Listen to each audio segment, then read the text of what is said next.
支神仙水啦！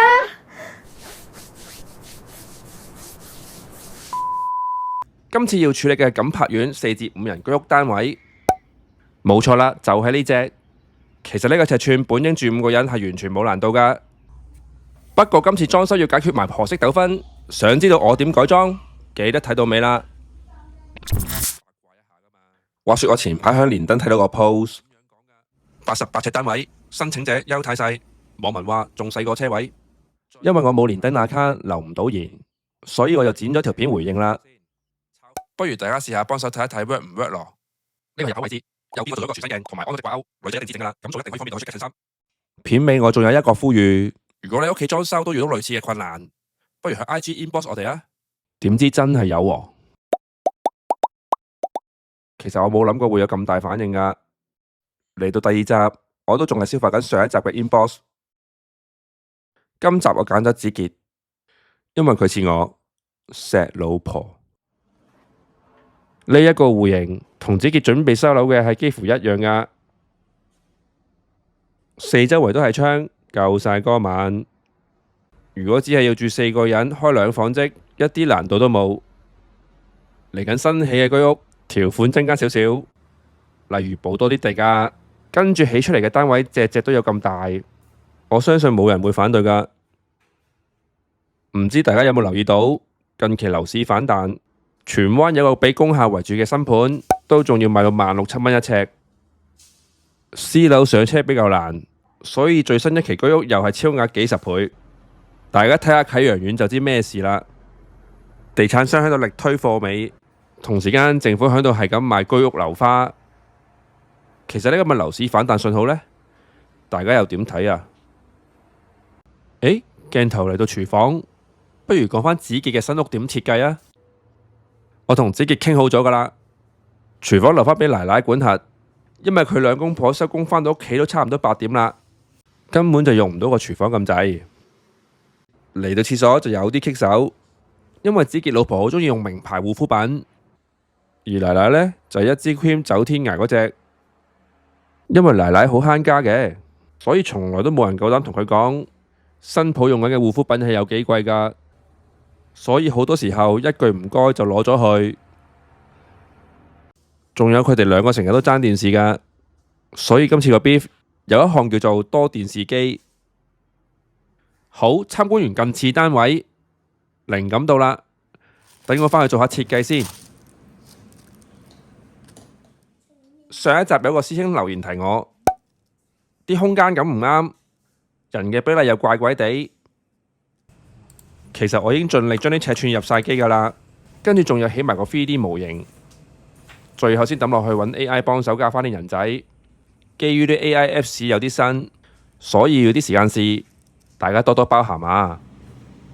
開始 tour 之前，麻煩大家幫手俾個 like 啊，唔該晒。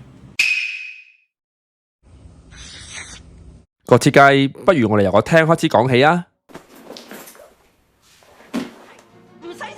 朝頭早由7點半開始，個客廳嘅使用權都係屬於奶奶嘅，因為返工嘅返工，返學嘅返學。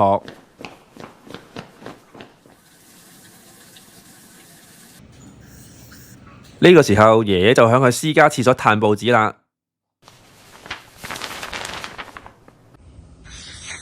廚房響返原位，嚟到8點鐘，奶奶開始整早餐。早晨，小珍早晨，早晨啊，潘翠瑩，唔好意思，鄭瑞文。奶奶嘅使用權直到孫仔放學，大概4點啦。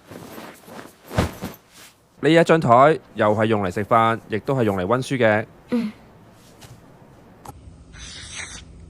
呢個時候，嫲嫲就入返佢間房啦，當然係繼續睇電視啦。都係6個字，吔屎啦，梁非凡！你聽唔到我再講，再聽唔到我繼續講，講到你聽到為止。嚟到6點鐘，做完功課，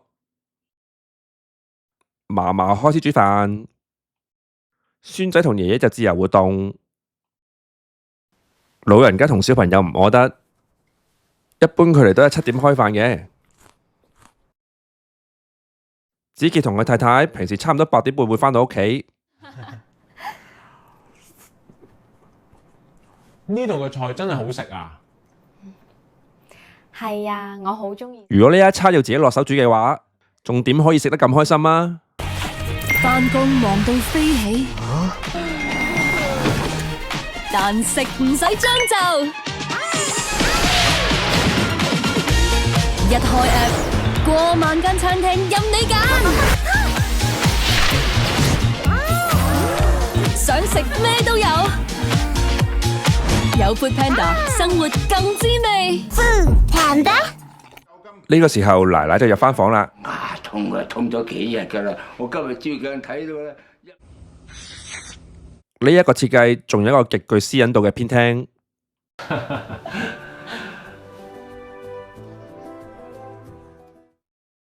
仔仔有10點前準時上床瞓覺。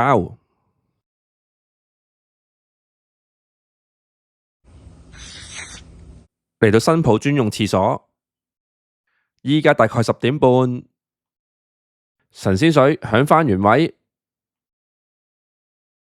奶奶同時間都喺度卸緊妝，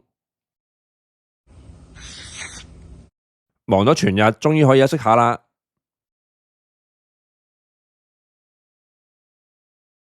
呢一個設計，希望可以俾到子傑一個寧靜嘅睡眠環境啦。今次嘅居屋設計，我哋劃分咗公共空間同埋奶奶新抱各自嘅絕對領域，佢哋嘅生活動線完全冇重疊。你哋睇下，要電視有電視，要廁所有廁所，子傑嘅設計就搞掂咗啦。不過呢個系列嘅命名都仲係棘住啊，希望大家可以幫手留言，俾多少少意見我啊，唔該晒。Take 51， cut cut cut， 鏡入面嗰個啊，你唔記得捽譜啊。Take 52，